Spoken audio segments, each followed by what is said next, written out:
Congress has slashed the Superfund budget 40% over the last 5 years.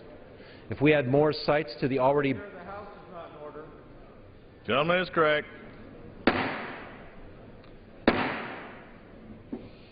House is not in order. Please take all conversations off the floor of the House. The House is still not in order. Gentlemen, continue. Thank you. If we add more sites to the already burdened federal list, we will certainly delay cleanups at the expense of human health and the environment. Second, the bill for the first time ever would subject our federal employees to unfair penalties and perhaps even imprisonment if, in the good faith execution of their duties, they find that they can't comply with a state order because it directly conflicts with federal law. Putting federal workers who are tasked with cleaning up these heavily polluted sites in this position is beyond bad management. It's cruelly unfair, and it effectively scares employees from doing the very job we pay them as taxpayers to do.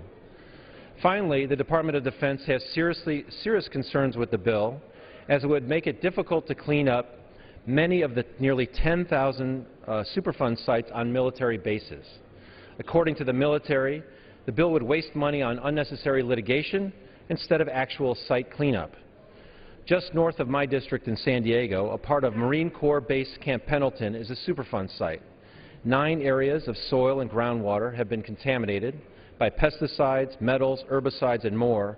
These water sources flow into the neighboring Pacific, and every day that we delay the cleanup and restoration of this site, our service members, civilians working on the site, and numerous endangered species in the region face adverse risks. We cannot let this continue. In these lean fiscal times, we must make the most of limited federal resources and taxpayer dollars. This legislation would bring with it unnecessary litigation, more spending that doesn't go to fixing the problems, exactly the kind of waste we are trying to eliminate from the federal budget. My motion to recommit ensures that we are both careful stewards of the taxpayer dime and the environment. We must support laws that protect human health and the environment and continue to enforce the idea that polluters, not hardworking taxpayers, pay for what they pollute. I call on my colleagues not to fall for the false choice between growing the economy and protecting the environment. We can and we must do both. Vote yes on this motion and stand with me to protect the taxpayer, protect children's health, and ensure that those who cause pollution pay to clean it up. Thank you, Mr. Speaker. I yield back. The gentleman yields back. For what purpose does the gentleman from Ohio rise? Mr. Speaker, I rise in opposition to the motion. The gentleman is recognized for 5 minutes in opposition to the motion. Mr. Speaker, our goal with this legislation is clear and straightforward. We want to modernize outdated environmental laws. The part of the bill that the gentleman from Colorado, Mr. Gardner, wrote makes modest but important improvements to environmental law. It allows the EPA to review and revise its solid waste disposal regulations as necessary. In a hearing that we had, we asked a mayor from New York or from New Jersey, would you rather clean up the trash or revise regulations? The mayor made it clear he'd rather focus on getting the real work done instead of getting bogged down in governmental red tape. The part of the bill written by the gentleman from Ohio, Mr. Latta, says that federal facilities should behave like anyone else in the state and meet the same natural resource protection requirements. Now, go figure. Requiring the federal government to live under the same laws that the American people, the states, and private sector businesses have to live under. This is not a new concept. It's already the case under the Clean Air Act. And RCRA, let's just narrow the gap for the Superfund. And finally, the portion that I wrote ensures that states have a place at the discussion table throughout the process that the EPA sets for developing remediation plans. I urge a no vote on the motion to recommit and a yes on final passage. And with that, I yield back the balance of my time. The gentleman from Ohio yields back. Without objection, the previous question is ordered on the motion to recommit. The question is on the motion to recommit. Those in favor say aye. Aye. Those opposed, no. No. Being the chair, the noes have it. For what purpose? Mr. Speaker. A recorded vote is requested. Those favoring a recorded vote will rise. Sufficient number having arisen, a recorded vote is ordered. Members record their votes by electronic device. Pursuant to Clause 9 of Rule 20, the 5-minute vote on the motion to recommit will be followed by a 5-minute vote on the passage of the bill if ordered. This is a 5-minute vote.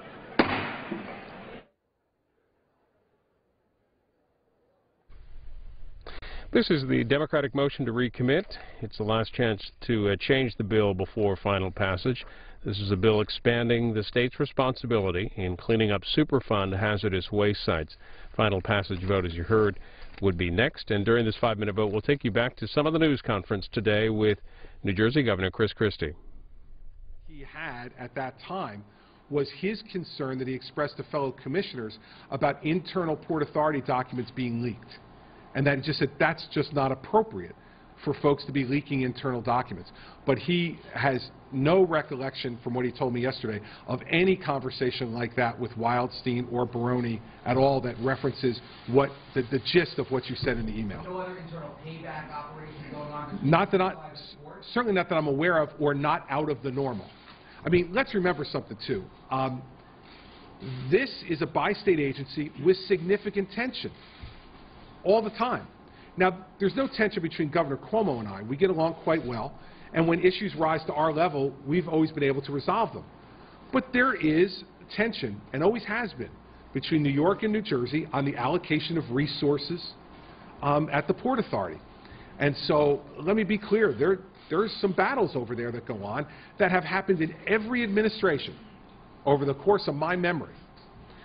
But you can't connect that to, that's kind of the ongoing nature of the tension of that agency.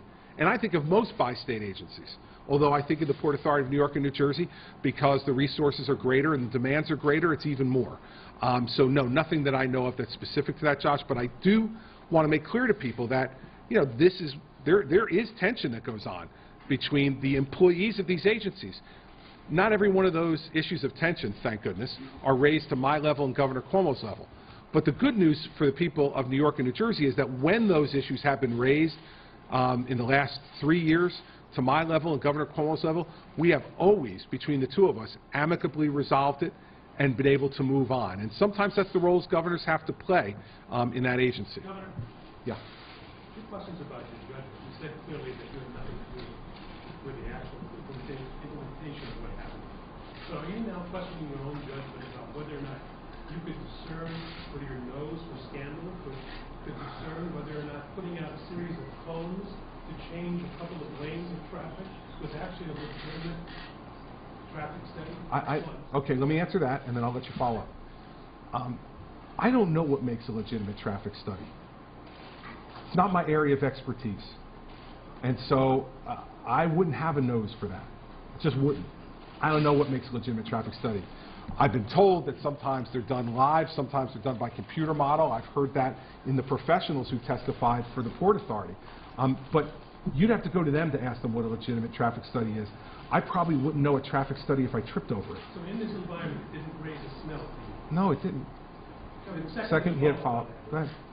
You said that, just a moment ago, that sometimes it raises to the level of governors. There's a report now that, in fact, we called Governor Cuomo to complain that the New York representative on the Port Authority board was asking too many questions. Not true. Not true. I've denied that story before. That's an old story, and Governor Cuomo has denied it as well. So it's not true. Governor, do you think Pat Boyd perjured himself when he said he didn't believe this traffic study? You're saying so they couldn't exist? Did he lie under oath to... I don't... Listen, I have no idea.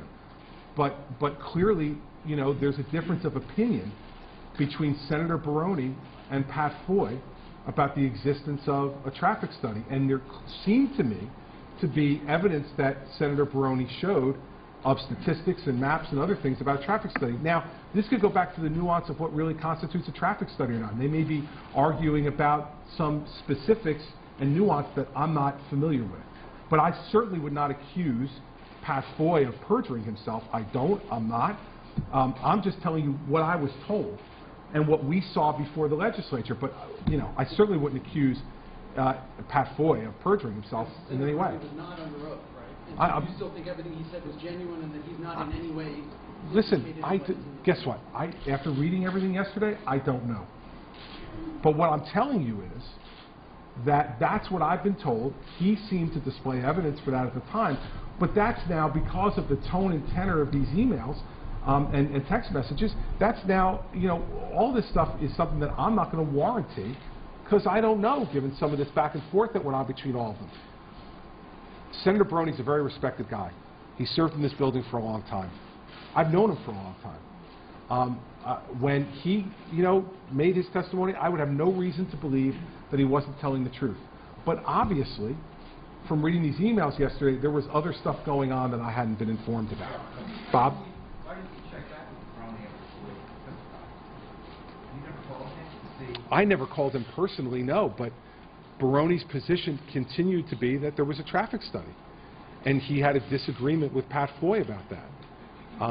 So, you know, they had a disagreement. That was pretty clear, and I didn't think Bill Baroni was going to change his mind because Pat Foy had already expressed those concerns in earlier written documents that he had, you know, or not he, but that someone had put out to the press. Matt? You didn't know why this was carried out. Did you ask Bill Stepien yesterday what was going on, or why he... I had no conversation with Bill Stepien yesterday. Are you curious to know what happened here yourself? I mean, it'll come out... No, listen, I had earlier conversations with Bill Stepien where, as I expressed to you at the time, that Bill told me he knew absolutely nothing about this. So, you know, and certainly the emails yesterday, any emails involving Bill Stepien were all well after the fact. But that's not the basis upon which I made my decision on Bill. Matt, my decision on Bill was made based on the fact of the tone, the tenor, and the conduct that was evidenced in those emails. I lost confidence in his judgment, and that's why I made the decision I made as to Bill. Yeah, Brian? Brian? It's no secret that many in the Republican Party are counting on you to run for president in 2016.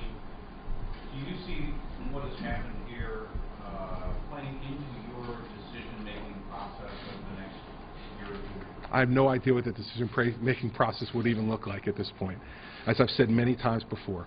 And I know that everybody in the political media and in the political chattering class wants to start the 2016 race. And universities can't help themselves but do polls that are meaningless 3 years away from an election. And you guys can't help but put them on the air and talk about them. My job is to be governor of New Jersey. And I'll say what I've said before. I am enormously flattered that folks would talk about me in my party as someone who they think could be a candidate for president. Not adopted. The question is on passage of the bill. Those in favor say aye. Those opposed, no. Opinion of the chair, the ayes have it. For what purpose, gentlemen, rise? I ask for a recorded vote. Recorded vote is requested. Those in favor, recorded vote will rise. Sufficient number having arisen, a recorded vote is ordered. Members will record their votes by electronic device. This is a 5-minute vote.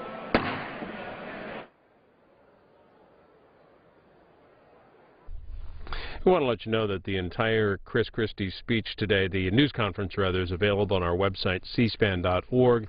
We'll also show it to you beginning at 8 p.m. Eastern here on C-SPAN. The House is voting on a bill that would expand state responsibility in cleaning up Superfund hazardous waste sites. It should be the last recorded vote of the day. Tomorrow, the House takes up 2 bills dealing with the health care law, one on the website security, healthcare.gov, and the other requiring enrollment numbers to be made public weekly. That's a U.S. House on Friday.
On this vote, the yeas are 225, the nays are 188. The resolution is adopted. Motion to reconsider laid upon the table.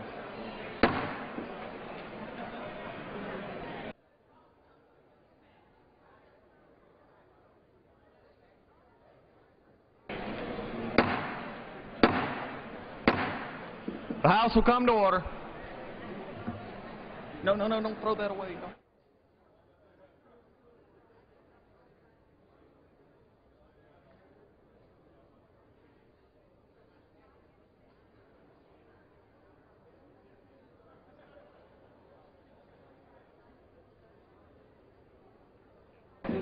Oh.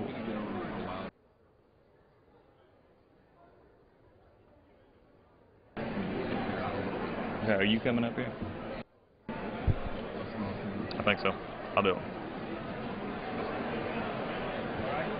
Yep. Sir, thank you. You just get the house and they're going to do a moment of silence, so you just bang it a couple of times and get it. Okay.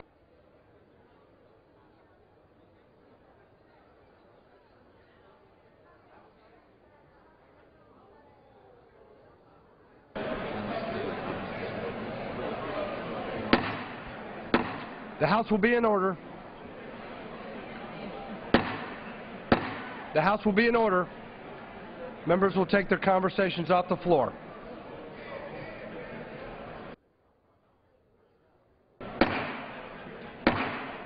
The House will be in order. Members will take their conversations off the floor.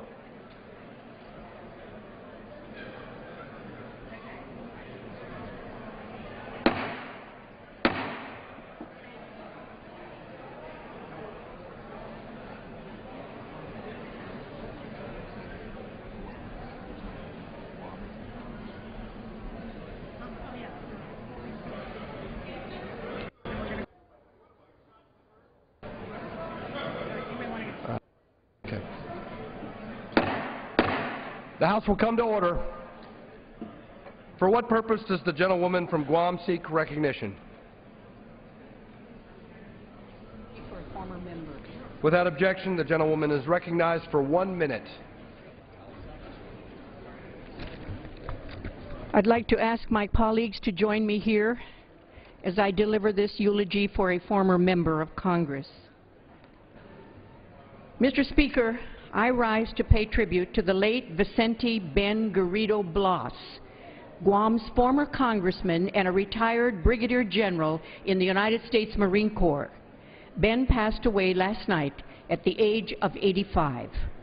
Ben was a longtime friend whose lifetime of service to Guam and our nation has been an inspiration to generations. As a survivor of the Japanese occupation of Guam during World War II, Ben had a strong sense of patriotism and duty to our country. He was commissioned as an officer of the Marine Corps in 1951 and went on to become the first Chamorro to achieve the rank of Brigadier General. In 1984, Ben was elected to serve in this House of Representatives, where he represented the people of Guam for 4 terms. Throughout my time in Congress, Ben has been a strong source of support and guidance. I'm grateful for his counsel and friendship, and I'll miss him dearly. I join the people of Guam in mourning the loss of Congressman Ben Blas. Our thoughts and prayers are with his sons, Mike and Tom, and their families. And I now ask for the House to observe a moment of silence in remembrance of Congressman Blas.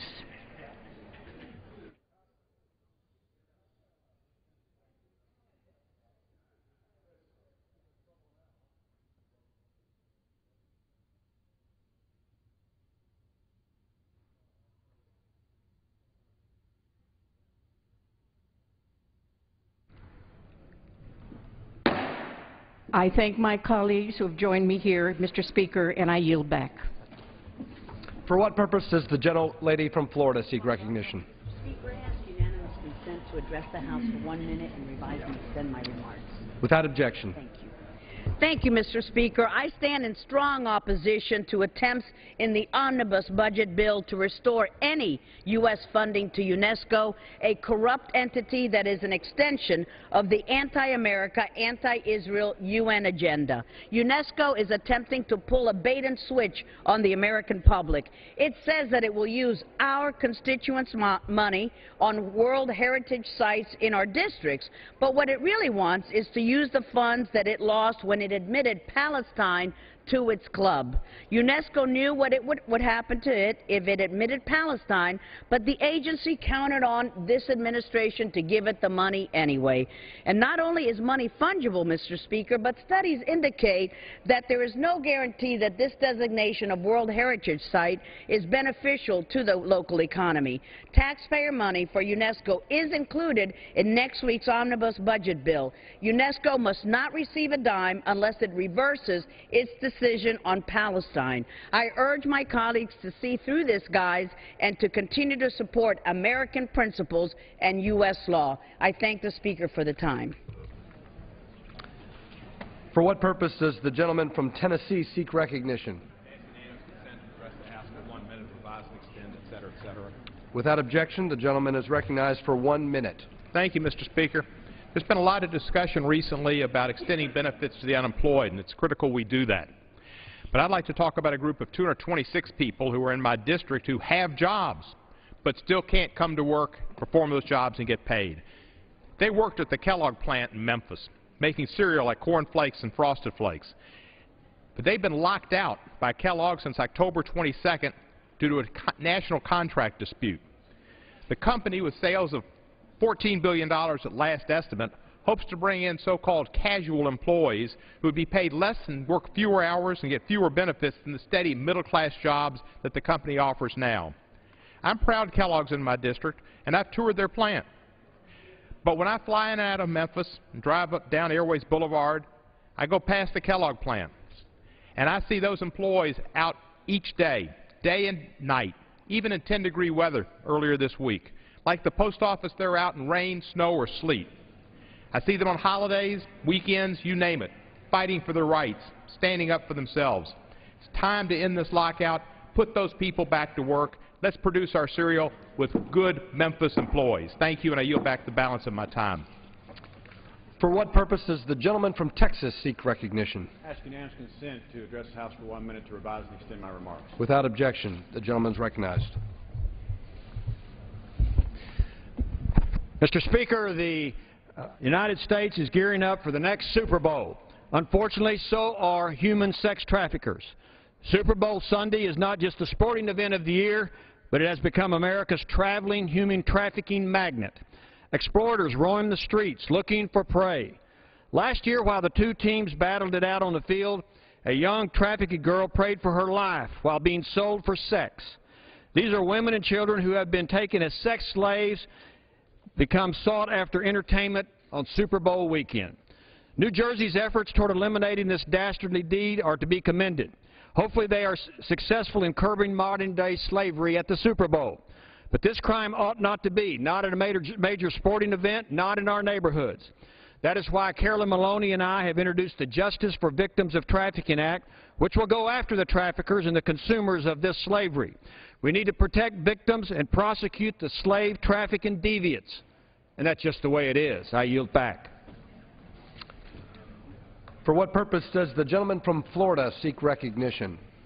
I rise to address the House for 1 minute and to revise and extend my remarks. Without objection, the gentleman is recognized for 1 minute.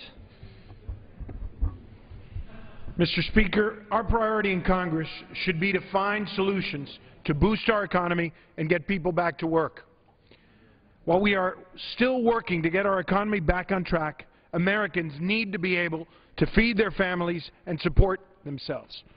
It's about fairness. That is why I urge my colleagues today to extend the emergency unemployment insurance.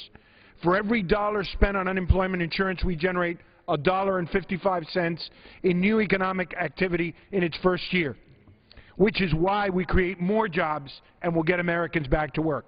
In Florida alone, 70,000 people have lost this essential lifeline during the holiday season. And if we don't act, this number could double in the next 6 months. Mr. Speaker, this is simply a question of fairness. It's the right thing to do for our families and for our economy. I yield back the balance of my time. For what purpose does the gentleman from Wisconsin seek recognition? I ask the Speaker for unanimous consent to address the House for 1 minute and extend my remarks. Without objection, the gentleman is recognized for 1 minute. Thank you, Mr. Speaker.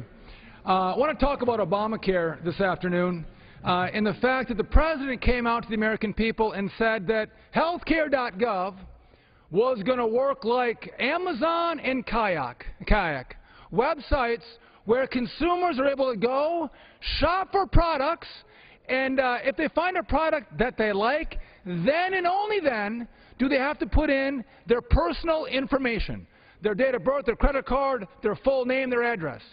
Healthcare.gov doesn't work that way.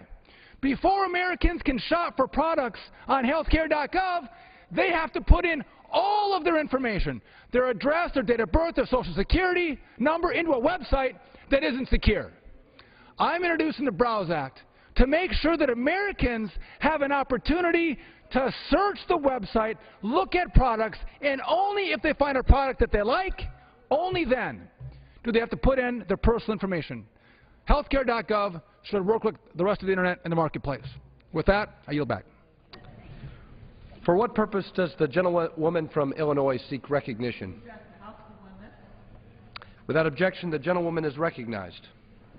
I rise today to commemorate the 50th anniversary of President Johnson's announcement of the war on poverty. I recently had the opportunity to visit the Lyndon B. Johnson Presidential Library and Museum in Austin, Texas, and I was astonished by just how much he and the Congress were able to accomplish during his time in office. Since 1967, poverty has declined by more than a third. Still, 49.7 million Americans live in poverty, including 13.4 million children. But the war on poverty and the programs really worked. Here's some of them. Medicare, Medicaid, food stamps, the Elementary and Secondary Education Act, Head Start, school lunch, child nutrition, migrant assistance, Jobs Corps, legal assistance, small business and rural loans, Indian reservation programs. All of those were put into effect and really worked. You know, Dana Milbank had an article today in the Washington Post where he said, and what's the response to the 50th anniversary? It's the Republicans declaring war on poverty, as they have for the last 50 years. It's time for us to work together and continue to end poverty. For what purpose does the gentlelady from Washington seek recognition? Permission to address the House for 1 minute and revise and extend my remarks. Without objection, the gentlewoman is recognized for 1 minute. Thank you, Mr. Speaker. It's with a very heavy heart that I rise today to honor the life of Sergeant Jacob Hess. Jacob is a 22-year-old American hero, the embodiment of the greatness that gave birth to the country he so deeply loved. Raised in a military family, after graduating from North Central High School in Spokane, Washington, he joined the United States Marine Corps to serve and defend this country. Jacob lost his life just a few days ago, New Year's Day, while supporting Operation Enduring Freedom in Afghanistan. He lost his life in the name of American freedom. He lost his life to protect all of ours. He leaves behind a community that admired him, a country that pays him homage, and a family that has been forever changed by him. He was a son, a brother, and a husband. He says goodbye to the family that got the call they hoped they never would. May God bless Sergeant Jacob Hess, his mother, Kirsten Lyons, his father, Mike Hess, his brother Cameron, and his wife Bridget. May God bless his family and all the brave men and women who have answered America's call to freedom. For what purpose does the gentleman from Illinois seek recognition? Without objection, the gentleman is recognized for 1 minute. Mr. Speaker, it is the 50th anniversary of the War on Poverty. Although in many ways it's been a success, economic opportunity is still too often a stacked deck. Yesterday, the Wall Street Journal stated that J.P. Morgan, the giant Wall Street bank, last year paid out nearly $22 billion due to misdeeds and misrepresentations. The stock market sets new records every day. Wall Street has recovered. When will Main Street? While this is happening, 41% of the unemployed people in my district have been out of work for more than 26 weeks. They've run out of unemployment because Congress failed to act. The income difference between the wealthy and workers is greater than any time since 1920s. Mr. Speaker, when will a nation that proclaims itself a bastion of freedom, both economic and personal, free the poor from the shackles of poverty? Mr. Speaker, I yield back. For what purpose does the gentleman from Pennsylvania seek recognition? Mr. Speaker, request unanimous consent to address the House for 1 minute, revise and extend. Without objection, the gentleman is recognized for 1 minute. Mr. Speaker, I rise today to congratulate the top 3 award winners for the 2013 Penn State University Civic Engagement Public Speaking Contest. Students for the competition are nominated by their classmates in recognition of their speaking performances throughout the semester. In total, 1,500 students vie in the competition. Their speeches are what Aristotle, who wrote about rhetoric, would classify as deliberative, meaning their work is intended to spark public dialogue on matters of social or cultural importance. The contest is judged by representatives from Pearson, the New York Times, Penn State, and the State College community. For this year's competition, Amanda Hofstedler of Chafemont, Pennsylvania, won first prize for her piece titled Mandatory GMO Labeling, a Win-Win for Companies and Consumers. Sarah Bastian of State College, Pennsylvania, took second for her work entitled Driving Down Demand, an Answer for Domestic Minor Sex Trafficking. And finally, Prithvi Nilkant of Mars, PA, took third place for her work entitled Creating a Safer Society for All.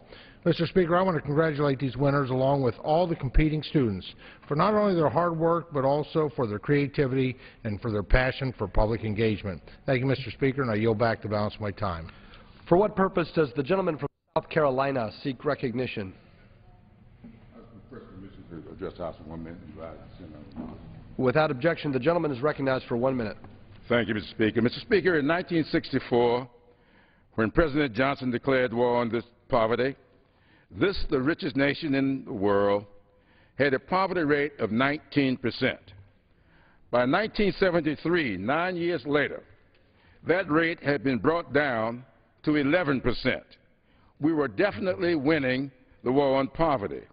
Unfortunately, too many politicians found success running down the achievements of the war on poverty. Scapegoating welfare queens further the narrative that the war on poverty was not worth fighting. But nothing could be further from the truth. For example, Medicare and Medicaid, 2 poverty programs, made a difference, a tremendous difference in the health security of older Americans. These 2 anti-poverty programs have reduced the poverty rate of our senior citizens from over 30% to less than 10%. The Congressional Black Caucus 10-20-30 initiative targets communities of need with an effective infrastructure investment. I yield back. For what purpose does the gentleman from Texas seek recognition? I ask unanimous consent to address the House for 1 minute and to revise and extend my remarks. Without objection, the gentleman is recognized for 1 minute.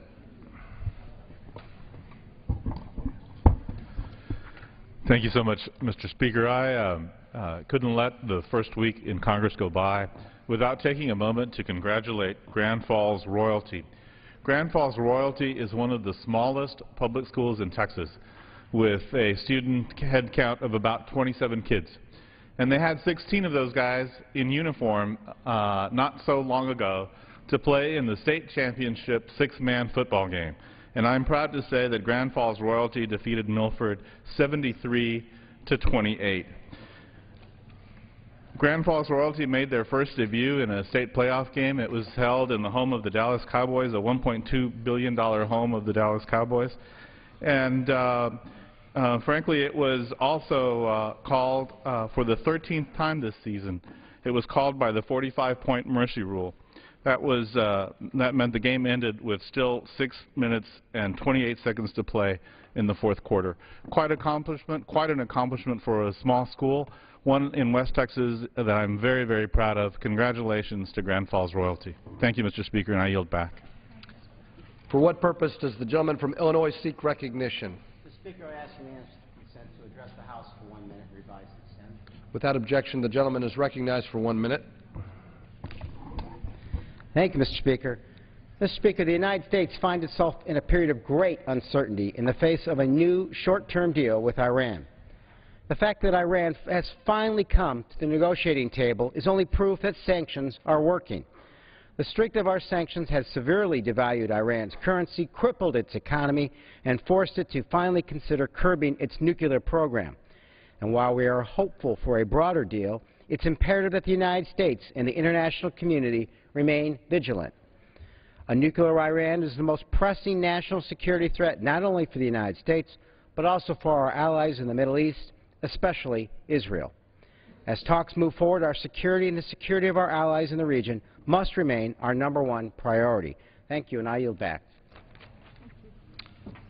Under the Speaker's announced policy of January 3rd, 2013, the gentleman from South Carolina, Mr. Rice, is recognized for 60 minutes as the designee of the majority leader.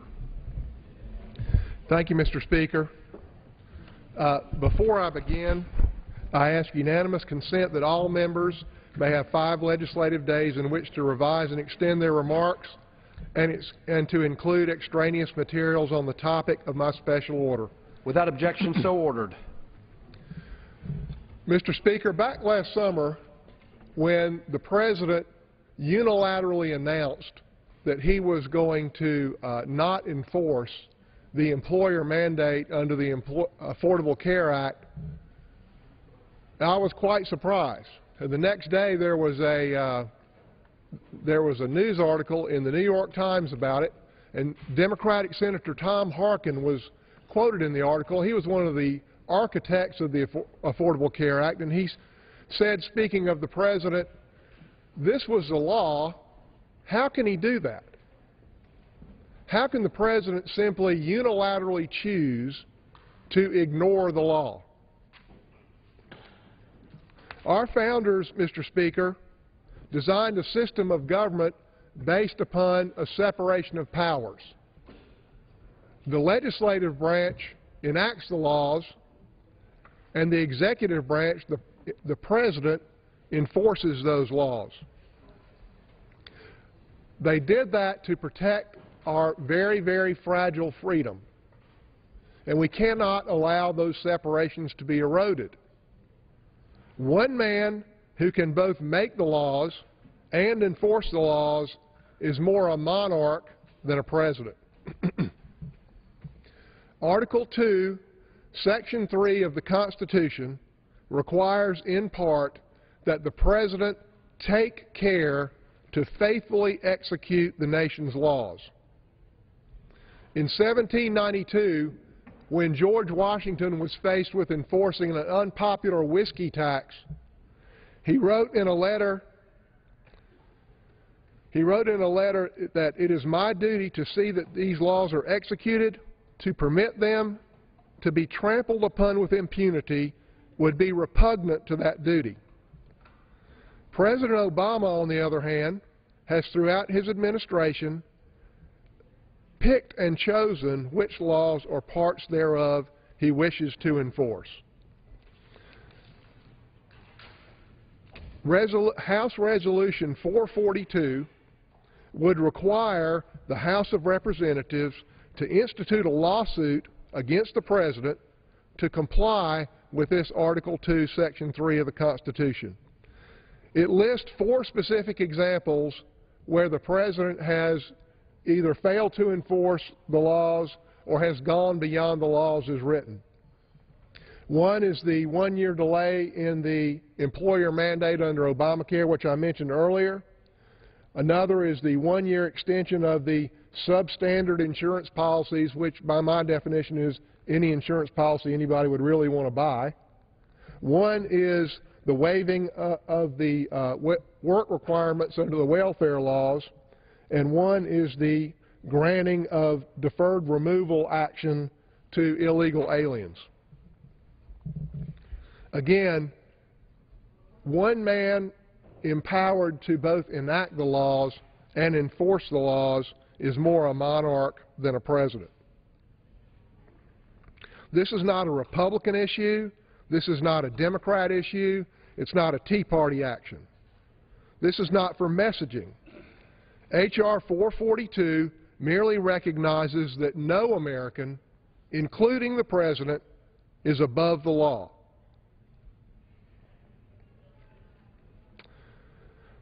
What would we say if the next president came in and said, you know, I don't like the Affordable Care Act, and therefore I'm not going to enforce the individual mandate, which would gut the law? What would we say if President Obama or any other president said, you know, I think the top income tax rate is too high, and therefore I'm not going to enforce it? Or I'm not going to enforce the lowest income tax rate? And what's the difference between those situations and what President Obama is doing right now, not enforcing the employer mandate under Obamacare? After all, the Supreme Court has ruled that the penalties under Obamacare are a tax. What would we say if a president said, I'm not going to enforce this tax against my friends, but I will against my enemies? Or I'm not going to enforce it against my contributors, but I will against everybody else? And what's the difference between that situation and what the President has done, granting 1,300 unilateral exemptions to different groups under the Affordable Care Act? If the President is allowed to make the law or to ignore those laws passed by Congress, Congress can just go home. There's no need for the legislative branch. In fact, when Congress, following the President's lead, when the House of Representatives passed a bill that would delay the employer mandate for a year, which the President had already announced he was going to do unilaterally, the President threatened to veto it.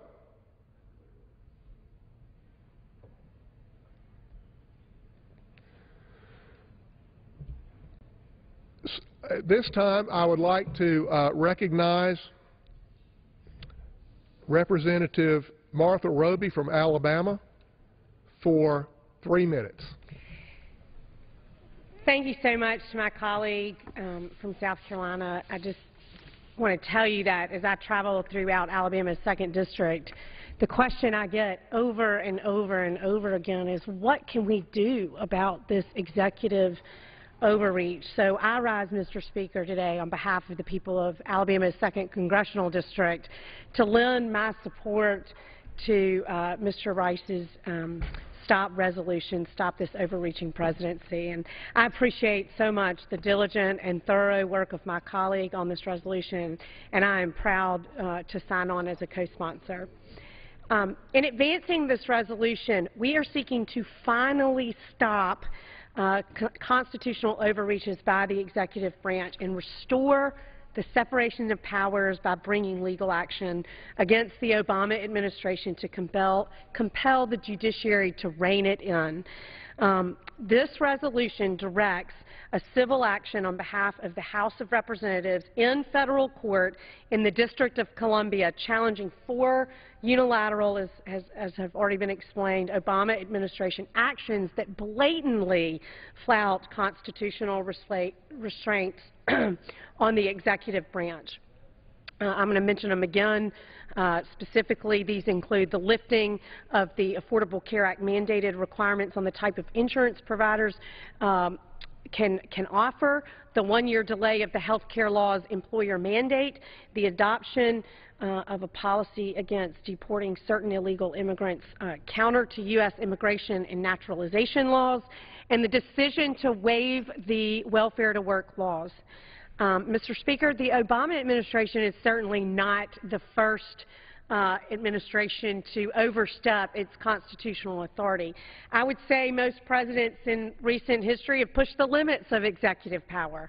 But the actions taken in the last few years have been especially blatant and egregious. And President Obama and his administration have recklessly stretched the scope of the executive branch, aggressively imposing by administrative rule or regulation what they can't achieve legislatively. When I'm at home and talking with my constituents about this, you know, we talk about particularly the promulgation of rules. This is just a backdoor attempt to get done what the President can't get done here in the Congress. And amazingly, in some cases, the administration has moved to delay, tweak, or otherwise alter the very health care law he pushed to enact, all while dismissing legislative proposals that would have the same effect but had the benefit of being legal because they came through the halls of Congress. If allowed to stand unchecked, such actions present a dangerous threat to our constitutional separation of powers. Mr. Speaker, I wish this wasn't necessary. I wish President Obama and his administration had the self-restraint to act within their constitutional bounds. But this administration's pattern of aggressively overstepping its authorities to implement policy and win political battles leaves us no choice to act. Our constitutional restraints on government are not always convenient for political or policy goals, but they are necessary for preserving the checks and balances that ensure this government still derives its authority from the people and not the other way around. We know that working through the courts can take time, but the judicial branch has shown a greater willingness of late to rein in these overreaches from the Obama administration. Two recent decisions that are worth noting have already struck down the Obama administration's attempts to flout the law and act outside of the constitutionally prescribed role of the executive branch. One was the lower court's ruling overturning the President's attempt to appoint the NLRB members without Senate approval, and the other was a rare mandamus order from the D.C. Circuit Court of Appeals rejecting the administration's attempt simply not to enforce laws related to Yucca Mountain and nuclear waste. Mr. Speaker, this stop resolution allows the House of Representatives to seek the intervention of the judicial branch to rein in these executive abuses and reconstitute the separation of power. I hope it also sends a message to the Obama administration that this body, as one half of a co-equal branch of the United States government, we're not going to stand by and watch the erosion to this country's constitutional framework. So again, a sincere thank you to my colleague from South Carolina for taking the lead on this, for showing leadership, and I'm proud to be able to state to the people of Alabama's 2nd District when asked, what are you doing about this, that the stop resolution is a step in the right direction. So thank you very much. Thank you, Mrs. Roby. I yield 5 minutes to my friend and colleague from Utah, Mr. Stewart. Mr. Speaker, I want to thank my friend and colleague Tom Rice for introducing this important resolution, and I'm proud to stand in support of this. And I thank him for giving me a few minutes to discuss what is a very, very important issue today. My friend knows that I was a writer before I came to Congress. I've written a number of books. I spent a lot of time writing and studying about this great nation, the history of this nation, the history of the world, and I think I know a little bit about some of these things. And I think one of the most remarkable but underappreciated characteristics of General George Washington, who is, I think, many of our heroes, was his deference to the Continental Congress during the American Revolution. Although in many cases he knew what needed to be done, he always recognized that he derived his authority, he derived all of his power, not from himself, but from the Congress. And he understood that the Congress is the organization and the body that held the power and the keys to a successful government. It is a lesson, as we've discussing here tonight, that unfortunately this president does not seem to appreciate nor to even understand. Our founding fathers made it very clear in the Constitution that the responsibility of the president was to take care that the laws be faithfully executed. Faithfully executed, not selectively chosen, not preferred or some of them ignored, faithfully executed. It is his constitutional responsibility. But time and time again we have seen this president as he ignores this constitutionally mandated responsibility. He prefers to pick and to choose which laws he will enforce. I'd like to quote the eminent Judge Michael McConnell, who recently wrote, and quoting him now, "The Justice Department's Office of Legal Counsel, which advises the President on legal and constitutional issues, has repeatedly opined that the President may decline to enforce laws which he believes are unconstitutional. But these opinions have always insisted that the President has no authority to refuse to enforce statutes which he simply opposes for policy reasons." This has become a very troubling trend for this president. He has, as my friend has already pointed out, among other examples, already declined to enforce immigration laws against a large number of illegal immigrants. He has chosen not to enforce work requirements that Congress mandated as part of the 1990 welfare reform programs, programs which had broad bipartisan support and which everyone recognizes were very successful. He has chosen to change the congressional requirements that states must meet under No Child Left Behind, and in none of these cases did he say he believed the laws were unconstitutional. He simply disagreed with the policy and so refused to enforce those laws. Now, we may or may not agree with the President on the merits of these policies, but as an institution, Congress should be extraordinarily concerned that the President is usurping our role as legislators, and it is setting a very dangerous precedent. The President, for example, went to great lengths to convince the Supreme Court and other Americans that the Affordable Health Care Act was indeed constitutional, and he won that battle, which means he should have to enforce this law that he argued was constitutional, or if not, come to Congress and ask for changes to the law. But over the last few months we've seen numerous delays and exemptions to Obamacare without any input at all from Congress. Now, once again, regardless of your views on the merits of Obamacare, the President's actions should make everyone who respects the separation of power and the role of the executive very uncomfortable. Can you imagine if Governor Romney had been elected president and on his first day in office he had said, "I'm going to delay the employer mandate"? Do you think any of my colleagues from across the aisle would have supported him in that? Or imagine if he had said, as again was illustrated before, "I think that capital gains tax is too high. To get our economy going, I'm going to just not enforce the capital gains tax for a year." I mean, if he had done that, heads would have exploded all over Washington, D.C. And why would that have happened? Because he doesn't have the authority. The Constitution forbids it. We have a president, not a king. I don't want this president to act that way. I don't want a Republican president to act that way. Our founding fathers would be horrified if they were alive today and were watching what is happening with our Constitution. and the growing power of the presidency.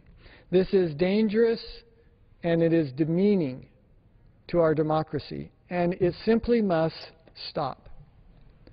I hope the President will remember his constitutionally mandated responsibility to enforce all laws, not just those laws that he chooses to enforce because he agrees with them.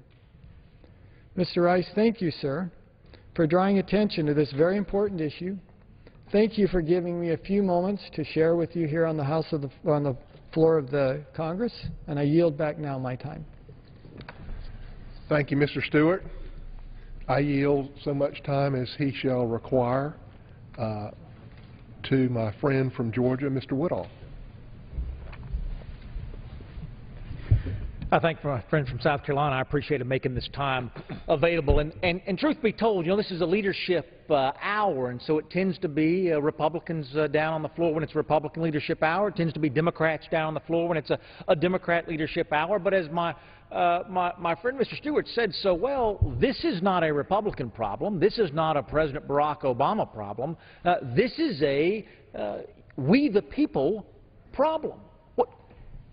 The concern is not that it's President Barack Obama saying the Affordable Care Act doesn't have to be enforced. The concern is that any president could say that any law doesn't have to be enforced. Thomas Jefferson said you're not likely to lose your freedoms through rebellion.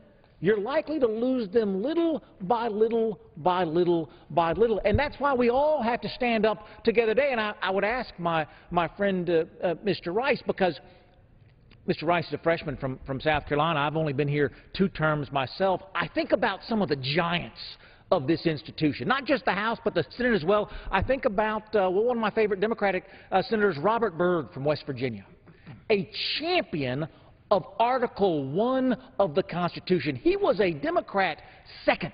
He was an American first, defending the Constitution against presidents, Republican and Democrat, who would take the people's power from Capitol Hill and take it down to the executive branch. So I want to ask you, and it may sound frivolous, but if we had President Mitt Romney in the White House today, and Mitt Romney was deciding the Affordable Care Act did not need to be enforced, would you still be here on the floor asking that Congress go to court to reclaim congressional powers? I ask my friend. As you said, Representative Woodall, I'm an American first and a Republican second. And any president who usurps the Constitution, I would call them to task. I confess to you, I went on the Government Oversight Committee this